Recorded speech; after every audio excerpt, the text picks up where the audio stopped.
વાત વડોદરાની જ્યાં એક કાર ચાલકે નશાની હાલતમાં અકસ્માત સર્જ્યો, જેને લઈ થોડીવાર માટે અહીં નાસભાગ મચી ગઈ હતી। સયાજીગંજના કાલાઘોડા પાસે પૂરપાટ ઝડપે આવતી કારે પહેલા તો ટ્રાફિક પોલીસની કેબિનને ટક્કર મારી, બાદમાં ડિવાઈડર સાથે અથડાઈ। કાર ચાલક દારૂના નશામાં હતો। કારમાંથી વિદેશી દારૂની બોટલો મળી આવી છે। પોલીસે ડ્રાઈવર સહિત 3 લોકોની ધરપકડ કરી।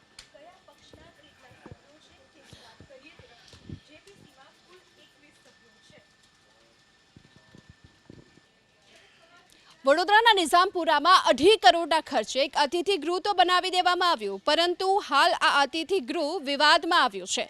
હજુ તો લોકાર્પણ નથી થયું તે પહેલા દિવાલોમાં તિરાડો પડેલી જોવા મળી, છતમાંથી પાણી ટપકી રહ્યું છે। અતિથિ ગૃહનું કામ દિવ્ય શક્તિ કન્સ્ટ્રક્શનને સોંપાયું હતું। સમગ્ર મામલે જ્યારે એબીપી અસ્મિતાએ સવાલો પૂછ્યા તો દિવ્ય શક્તિ કન્સ્ટ્રક્શનના કોન્ટ્રાક્ટરે ચાલતી પકડી। આ તરફ વોર્ડ નંબર 1ના કોર્પોરેટર જહાં ભરવાડ અતિથિ ગૃહ પહોંચ્યા, તેમણે ભ્રષ્ટાચારનો આરોપ લગાવ્યો।